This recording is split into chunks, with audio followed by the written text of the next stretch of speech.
cada uno de los versículos que tratan acerca de la salvación que yo deseo ver con ustedes en este video representan amplias verdades llenos de virtud espiritual y poder salvífico, cuyas verdades el remanente del pueblo de Dios en esta generación por la mayor parte están ignorantes de esto. Por ejemplo, tomen Hechos 2:40 y con otras muchas palabras testificaba y exhortaba diciendo: sed salvos de esta perversa generación.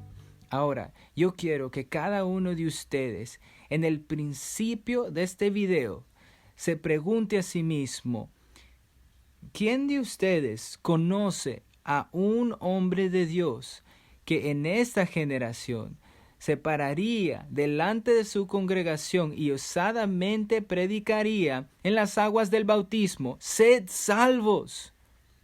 Yo sé que la respuesta es apenas pueden encontrar a tal hombre impávido e inmovible por los últimos 2000 años del cristianismo, con todas las complejidades y divisiones, herejías, divisiones, que con una conciencia libre se pueda levantar y predicar simplemente lo que tenemos como un precedente apostólico para predicar.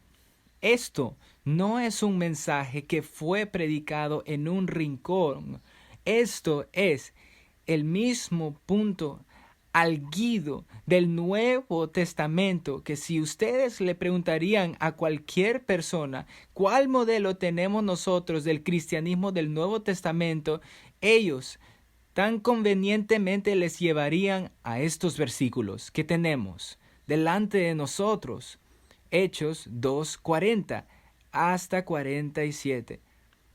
Les llevarían a estos versículos, estos mismos versículos, y tenemos que entender esto, que esta iglesia que fue traída al nacimiento de este día de Pentecostés hace 2000 años atrás, ellos fueron traídos al nacimiento por un mensaje lleno del Espíritu de Dios, un hombre lleno de autoridad.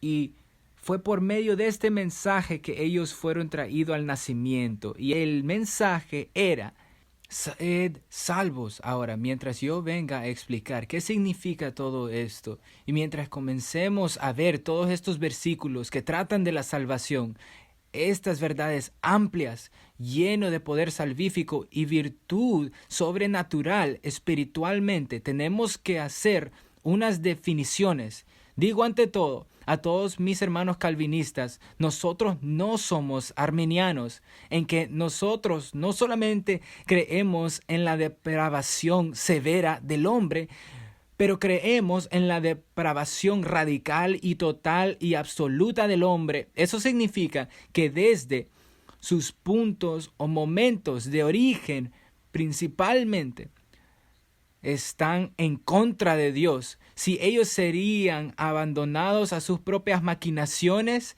sin ser interrumpidos por misericordia soberana, ellos entonces serían destruidos y merecen ser destruidos sin misericordia, porque ellos están totalmente depravados. Sin embargo, Pedro, también siendo convencido de esta verdad escritural de la depravación absoluta del hombre, él le podía predicar al hombre que ellos deberían de ser salvos de ellos mismos mientras ellos estaban siendo convertidos y estaban siendo traídos a las aguas del bautismo. Nosotros tenemos que entender que esto era algo muy importante de lo que leemos solamente unos versículos después de la doctrina de los apóstoles. Esto no era solamente Pedro, pero Pablo también predicó esto en 1 Timoteo 4. Dice: ten cuidado de ti mismo y de la doctrina, persiste en ello, pues haciendo esto te salvarás a ti mismo y a los que te oyeren. También en Filipenses 2, versículo 12 a 13. Por tanto, amados míos, como siempre habéis obedecido, no como en mi presencia solamente, sino mucho más ahora en mi ausencia, ocupaos en vuestra salvación con temor y temblor, porque es Dios el que en vosotros obra, así el querer como el hacer por su buena voluntad. Es aquí que nosotros podemos comenzar a ver con gran claridad las verdades de la salvación que los apóstoles en el día de Pentecostés mantenían que eran evidentes. Y era esto principalmente, que no es ellos que están obrando, pero es Dios el que obra en ellos. Y esto es la única manera que un hombre victoriosamente obtendrá o cumplirá o llegará a este obrar de su propia salvación. Principalmente es porque es Dios el que obra en vosotros el querer y el hacer de su buena voluntad. Los apóstoles del primer siglo no estaban ocupados en supersticiosamente refugiando a los creyentes de la verdad, pero sin embargo, con mucho ruido estaban anunciando con toda conciencia libre estas gloriosas verdades y salvíficas de la palabra de Dios, declarándolas y entregándolas a todo hombre libremente. Ellos no estaban categorizando estas fácil de entender y estos versículos difíciles de ser entendidos. Ellos no estaban yendo con sus doctrinas de las cuales ellos tienen un afecto injusto o de su teología sistemática. Ellos estaban aferrando y marginalizando el resto, como vemos hoy en día frecuentemente. Ellos no lidiaron deshonestamente ni astutamente la palabra de Dios con astutez o la sabiduría humana y astucia para engañar a los santos, pero ellos, sin embargo, estaban honestamente y sinceramente predicando la palabra de Dios como está escrito, y ellos no pidieron perdón por las verdades que hemos visto acerca de la salvación. Quizás se aparenten estas verdades controversiales en nuestros días, pero en los días de los apóstoles esto era la doctrina de los apóstoles. Tenemos que ser biblicistas. Tenemos que dedicarnos totalmente a las escrituras. Y si vamos a ser sinceros, honestos estudiantes de la Biblia, no nos podemos acercar a la Biblia y venir a la Biblia, a las escrituras como calvinistas o arminianos. Tenemos que venir como biblicistas, principalmente que vamos a creer lo que dice la Biblia. Vamos a predicar como predica la Biblia. Vamos a usar la terminología y la fraseología de las escrituras de la manera que el Espíritu enseña y no conforme a la sabiduría humana. Esto es vital. Esto es la manera de tener autoridad que solamente se da y se adquiere por medio de la santa palabra de Dios.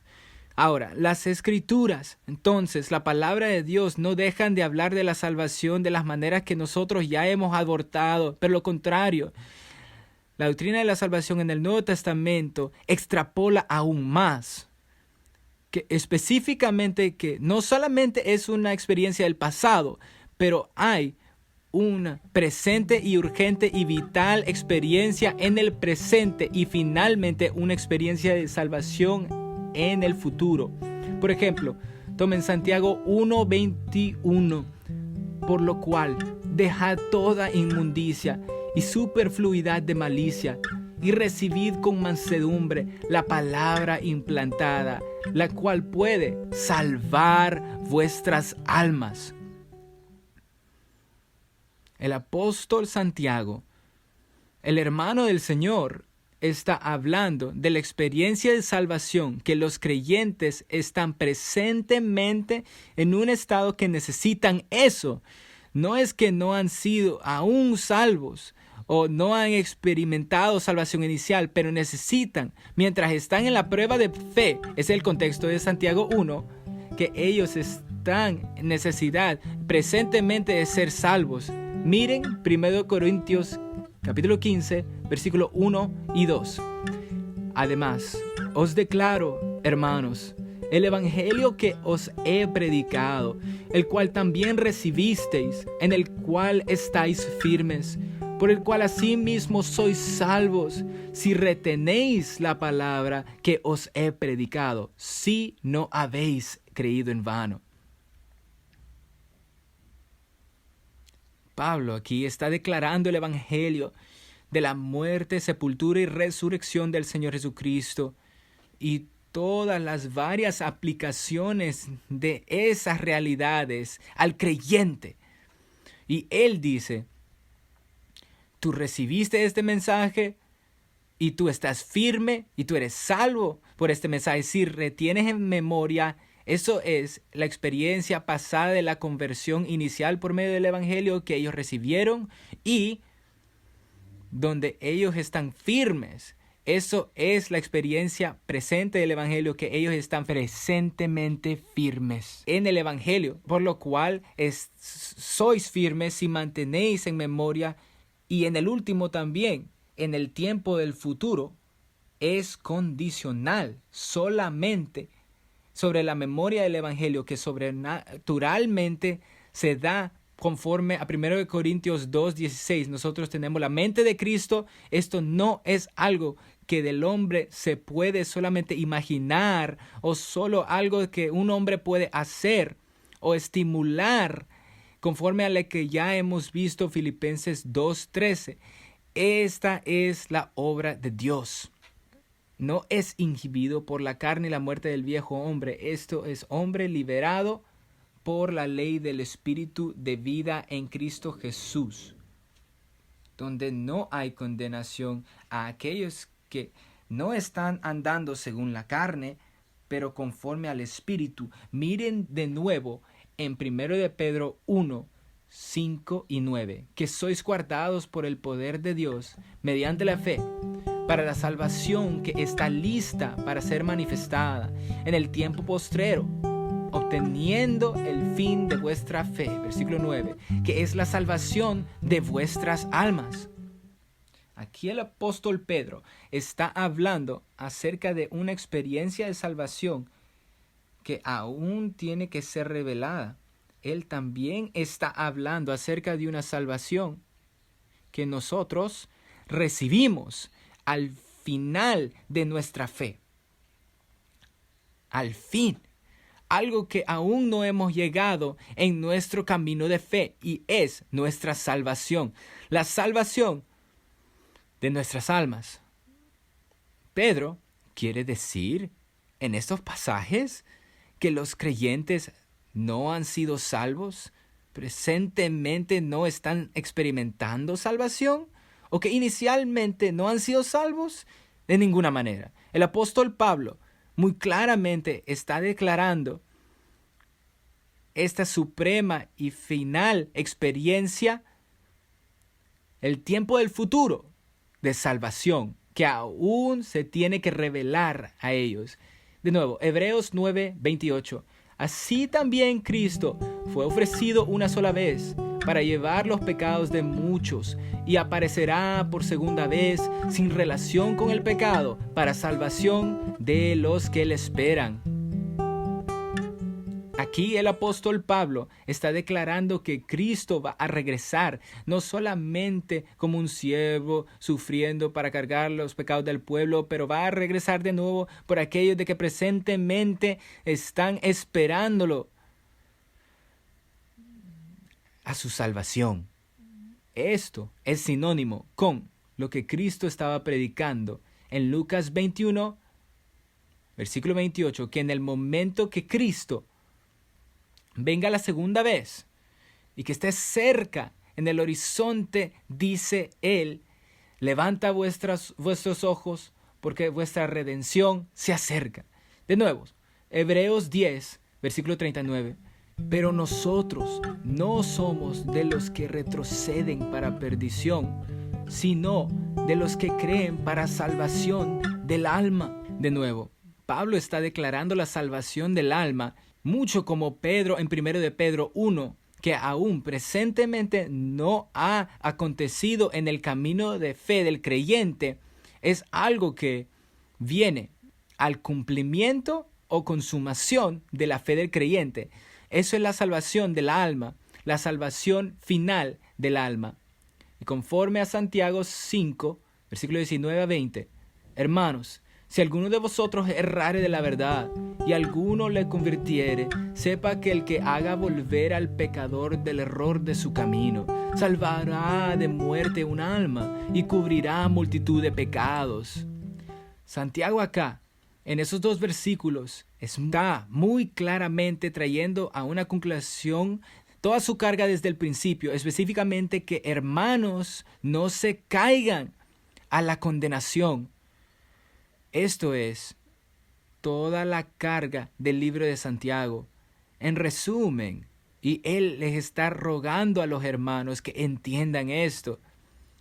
En la conclusión de su epístola, en cierre allí, es que un hermano que yerra del camino legalmente se convierte en un pecador delante de Dios y él ahora está en necesidad de ser convertido de nuevo, no de ser salvo inicialmente de nuevo, pero por ejemplo, Pedro fue convertido de nuevo después que él ya había nacido de nuevo, convertido de nuevo después de su restauración. Y cuando un pecador es convertido de nuevo, su alma fue salva de la muerte. Por lo cual, hermanos, procurad tanto más hacer firme vuestro llamamiento y elección, porque haciendo estas cosas no caeréis jamás, porque de esta manera os será abundantemente administrada la entrada en el reino eterno de nuestro Señor y Salvador Jesucristo. Mi pregunta en este video, amados, es: ¿dónde están estas verdades de la santa palabra de Dios, de una doctrina pura, siendo puestas y desplegadas claramente con toda su gloria ilustra cómo fue hecho en el Nuevo Testamento? ¿Dónde están los pastores, los líderes, los ancianos del pueblo de Dios hoy en día que claramente están declarando y poniendo estas líneas de significado y de marcación en la palabra de Dios, no según las tradiciones de los hombres, pero este testimonio del Nuevo Testamento? Este es nuestro estándar, amados hermanos y amigos. ¿Dónde está siendo predicado esto? En el medio del remanente del pueblo de Dios. Esto era la señal, esta relación tangible y sensible con la salvación, no solamente una experiencia del pasado solamente, pero la experiencia del tiempo presente, de participando de Cristo ahorita mismo, y el gemido y anhelando de lo que aún ha de venir. Esto era un testimonio en el Nuevo Testamento, una evidencia que tú estabas bien con Dios. Mira Romanos capítulo 8. Porque sabemos que toda la creación gime a una y está en dolores de parto hasta ahora, y no solo ella, sino que también nosotros que tenemos las primicias del Espíritu. Nosotros también gemimos dentro de nosotros mismos, esperando la adopción. Esto es la redención de nuestro cuerpo. Este texto, y en acuerdo con 1 Corintios 15, 54 y 2 Corintios 5, versículo 2 a 5 y Filipenses 3, versículo 21, revelan que este es la evidencia que un hombre verdaderamente está salvo, específicamente que él está gimiendo para participar de una salvación que él aún presentemente no está participando, ni aún ha participado en el pasado, pero esta es la evidencia que alguien tiene el fruto del Espíritu, las primicias del Espíritu, y un hombre está bien con Dios conforme a 2 de Corintios capítulo 5 y Filipenses 3. Sin embargo, todas estas cosas pueden claramente y tan claramente declararse en las Escrituras, y todavía un pastor se airaría e injuriaría a los congregantes en su congregación si se escucha que ellos están clamando para participar de una adopción que ellos presentemente no están experimentando, porque el pastor cree de que esto es transigir en contra del evangelio, como se declara en Efesios 1 versículo 5. Pero no es el malentendido del congregante que sinceramente está orando debajo la inspiración, la unción y el Espíritu de Dios dentro de él, pero en realidad es un malentendido de parte del pastor que no está entendiendo estos tiempos de salvación como se declara en el Nuevo Testamento, y aún estos son los hombres que rigen sobre la casa de Dios en este día en el cual nosotros vivimos. Es tan triste. Yo entiendo que estas cosas son difíciles y duros que unos de ustedes reciban, pero ruego su paciencia y que ustedes no tomen aún los mismos versículos que yo he declarado, estos 10 a 20 versículos que yo les he declarado, que no lo tomen ligeramente ni superficialmente. Les ruego, les imploro, como el remanente de la herencia de Dios en el siglo XXI, que ustedes vayan delante de Dios, que ustedes se arrodillen delante de Dios, que ustedes se demuestren ser santos nobles y estudien las escrituras diariamente, para que ustedes puedan ver si estas cosas son así, y yo confío que Dios se las revelará a ustedes. Yo estoy dejando varios enlaces en la descripción y estoy procurando lo más que yo pueda de poner delante de ustedes cada recurso que tenemos, que Dios nos ha dado, para que ustedes puedan estudiar estas cosas más profundamente y puedan tener un entendimiento más enriquecido de estas verdades más vitales. Que Dios verdaderamente los bendiga y les hable mientras se humillen delante de su palabra. Digno es el Cordero de Dios.